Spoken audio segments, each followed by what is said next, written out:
ನಾವು ನಮ್ಗೆ ಎಷ್ಟು ಬುದ್ಧಿ ಇದೆ, ನಮಗೆ ಏನು ಸರಿ ಸಮಾಜದ ಸುಧಾರಣೆ, ನಮ್ಮ ಬೆಂಗಳೂರು ಸುಧಾರಣೆ ಆಗ್ಬೇಕು. ಅದಕ್ಕೆ ನಮ್ಗೆ ಏನ್ ಸರಿ ಅನ್ಸುತ್ತೆ ನಾವು ಮಾಡ್ತೇವೆ. ಒಂದೇ ಒಂದು ನಿಮಿಷ, ಲಾಸ್ಟ್ ಸೆಂಟೆನ್ಸ್. ನಾವು ಮಾಡೋದು ಕೆಲವು ಸರಿನೂ ಇರ್ಬೋದು, ತಪ್ಪು ಇರ್ಬೋದು, ಇಲ್ಲ ಅಂತ ನಾನೇನು ಹೇಳೋದಿಲ್ಲ. ಮನುಷ್ಯ ಅಂದಮೇಲೆ ನಮ್ದು ತಪ್ಪು ಇರ್ಬೋದು, ಇಲ್ಲ ಅಂತ ನಾನು ಯಾವತ್ತು ಹೇಳೋಕ್ಕಾಗುತ್ತೆ. ಆದರೆ ನಮ್ಮ ಆಲೋಚನಾ ಶಕ್ತಿಯಲ್ಲಿ ಬೆಂಗಳೂರಿನ ಸುಧಾರಣೆಗೆ ಏನು ಮಾಡಬೇಕು ಅನಿಸುತ್ತೆ ಅದನ್ನು ಖಂಡಿತವಾಗಿ ನಾವು ಪ್ರಯತ್ನ ಮಾಡ್ತೇವೆ. ಸರ್, ಟೀಕೆ ಅನ್ನೋದಕ್ಕಿಂತ ಬೇರೆ 10 ಜನ ಮನಸ್ಸಲ್ಲಿರುವಂಥ ಪ್ರಶ್ನೆಗಳನ್ನ ನಾನು ಇಲ್ಲಿ ಪ್ರತಿನಿಧಿಸಲಿಲ್ಲ ಅಂದರೆ I won't be doing justice sir. ಒಂದು ಭಾಗ ಸರ್. ಎರಡನೇದು, ನಾನು ಶುರು ಮಾಡಿದಾಗಲೇ ಹೇಳಿದೆ, ನೀವು ಸದ್ಯದ ಪರಿಸ್ಥಿತಿನಲ್ಲಿ you are the man of the match for this government.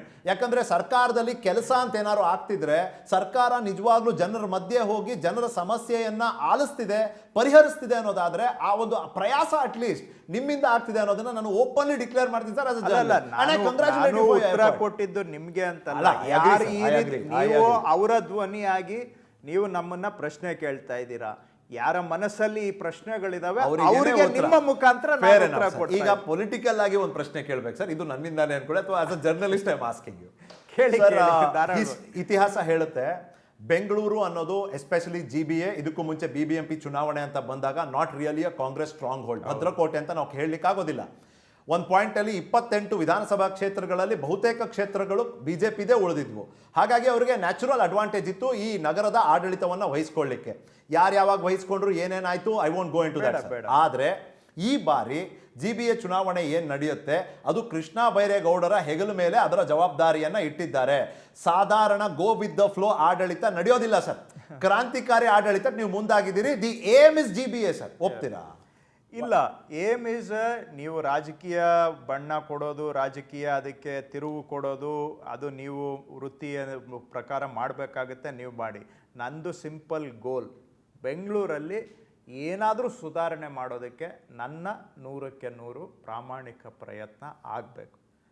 ಸುಧಾರಣೆ ಆದರೆ ಸಂತೋಷ, ಆದರೆ ಪ್ರಯತ್ನ ಅಂತೂ ನನ್ನ ಕೈಯಲ್ಲಿದೆ ಬೆಂಗಳೂರಿನ ಸುಧಾರಣೆಗೆ. ಸೊ ನನ್ನ ಗುರಿ ಏನು? ನಾನು ಎಷ್ಟು ನನ್ನ ಕೈಲಾಗುತ್ತೆ, ನನಗೆ ನಿಷ್ಠುರ ಆದರೂ ಪರವಾಗಿಲ್ಲ, ನಷ್ಟ ಆದರೂ ಪರವಾಗಿಲ್ಲ, ಬೆಂಗಳೂರಿನ ಸುಧಾರಣೆಗೆ ಒಂದು ಸಂಪೂರ್ಣ ಪ್ರಯತ್ನ ಅಂತೂ ಮಾಡಬೇಕು. ಇದು ನನ್ನ ಗುರಿ. ಫಲಿತಾಂಶ ಏನಾಗುತ್ತೆ ಗೊತ್ತಿಲ್ಲ. ಸುಧಾರಣೆ ಆಗ್ಬೋದು, ಆಗಿದ್ದನ್ನು ಜನ ಗುರುತಿಸ್ಬೋದು, ಗುರುತಿಸದೆ ಹೋಗ್ಬೋದು, ಇದರಿಂದ ನಷ್ಟ ಆಗ್ಬೋದು, ಎಲ್ಲ ಸಾಧ್ಯತೆಗಳು ಇದ್ದಾವೆ. ಆದರೆ ರಾಜಕೀಯದಲ್ಲಿ ನಿಮಗೂ ಗೊತ್ತು, ನಾವು ಯಾರು ರಿಸಲ್ಟನ್ನು ಅಶ್ಯೂರ್ಡ್ ರಿಸಲ್ಟನ್ನು ನಮ್ಮ ಜೇಬಲ್ಲಿ ಇಟ್ಕೊಂಡು ಅದಕ್ಕೆ ತಕ್ಕಂಗೆ ನಾವು ಸೇಫಾಗಿ ಆಡೋಕ್ಕೂ ಆಗೋದಿಲ್ಲ. ನಾನು ಪದೇ ಅದನ್ನೇ ಹೇಳ್ತಾ ಇದ್ದೀನಿ, ರಿಪೀಟ್ ಮಾಡಿ. ಏನೋ ಒಂದಷ್ಟು ಬೆಂಗಳೂರಲ್ಲಿ ಜನ ಸ್ವಲ್ಪ ಇಂಪ್ರೂವ್ಮೆಂಟನ್ನು ಬಯಸ್ತಾ ಇದ್ದಾರೆ. ಜನ ಬಹಳ ಫ್ರಸ್ಟ್ರೇಷನ್ ಇದೆ. ನಿಮ್ದೊಂದು ಮಾತು ಕೇಳಿದೆ ನಾನು, ನೀವು ಅವತ್ತು ಹೇಳಿದ್ರಿ ಏನೋ ಗ್ಲೋಬಲ್ ಸಿಟಿ, ಇನ್ನೊಂದು ಸಿಟಿ ಮಾಡೋದು ಬೇಡ, ಬೆಂಗಳೂರಿಗರಿಗೆ ಯಾರು ಬೆಂಗಳೂರಿನಲ್ಲಿ ವಾಸ ಇದ್ದಾರೆ ಅವ್ರಿಗೋಸ್ಕರ ಒಂದು ಉತ್ತಮ ನಗರವನ್ನ ನಾವು ನಿರ್ಮಾಣ ಮಾಡೋಣ ಅನ್ನೋ ಒಂದು ಮಾತನ್ನು ಹೇಳಿದ್ರಿ sir. So let me here the vision of Krishna Byregowda. ಉತ್ತಮ ನಗರ, ಕ್ವಾಲಿಟಿ ಆಫ್ ಲೈಫ್, ಹೇಗೆ ನೀವು ವ್ಯಾಖ್ಯಾನಿಸ್ತೀರಿ? ಹೇಗೆ ನೀವು ಫಸ್ಟು ಏನು ಹೇಳಿದೆ ಅನ್ನೋದನ್ನು ನಾನು ಹೇಳ್ತೇನೆ. ಈಗ ಸುಮಾರು ಕೆಲವರೆಲ್ಲ ಇದನ್ನು ಹೇಗೆ ಏನೋ ಸಿಂಗಾಪುರ ಅಥವಾ ಬೇರೆ ಏನೋ ಗ್ಲೋಬಲ್ ಸಿಟಿ ಅಂತ ಕರೀತಾರೆ. ಅದರ ಬಗ್ಗೆ ನಂದು ತಕರಾರಿಲ್ಲ. ಆದರೆ ನನಗೆ ನಿಮ್ಮ ಆದ್ಯತೆ ಏನು ಅಂತ ಹೇಳಿದ್ರೆ, ಇಲ್ಲಿ ವಾಸ ಮಾಡೋ ಜನಗಳಿಗೆ ಅವರ ಜೀವನ ಗುಣಮಟ್ಟ ಸುಧಾರಣೆ ಆಗಬೇಕು.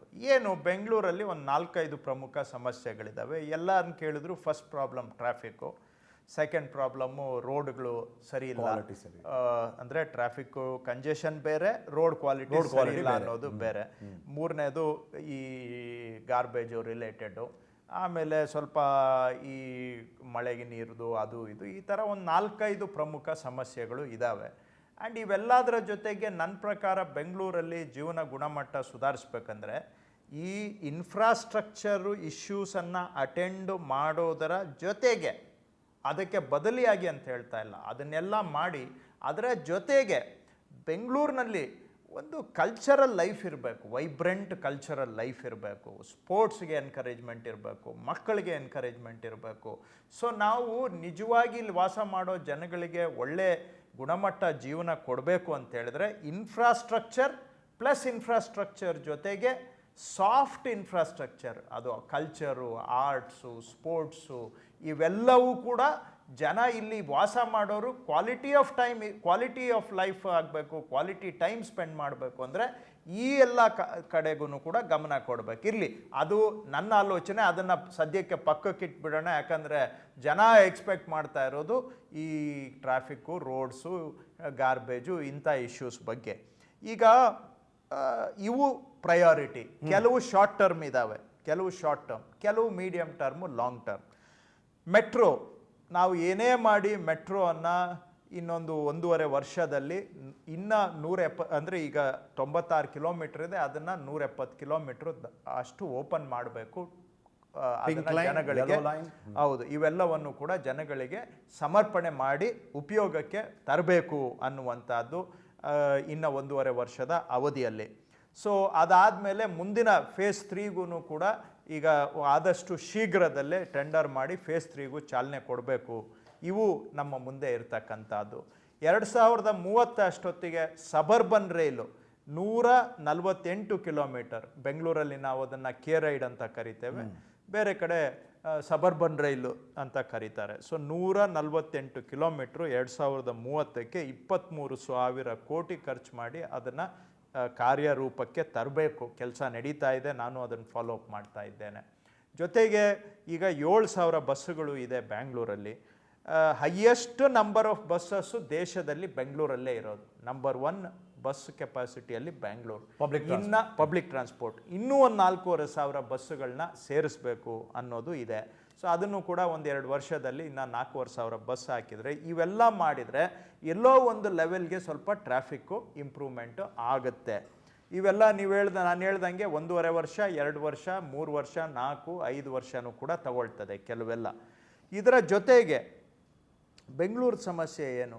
1.5 ಕೋಟಿ ಜನ ಇದ್ದಾರೆ, 1.5 ಕೋಟಿ ವೆಹಿಕಲ್ಸ್ ಇದೆ ಬ್ಯಾಂಗ್ಳೂರಲ್ಲಿ. ನಾನು ಅದೇ ಕೇಳೋಣ, ಯಾವ ಊರಲ್ಲೂ ಇಲ್ಲ ಇಷ್ಟು. ಬಹುಶಃ ನೀವು ಪ್ರಪಂಚದಲ್ಲೇ ಇಷ್ಟಿಲ್ಲ.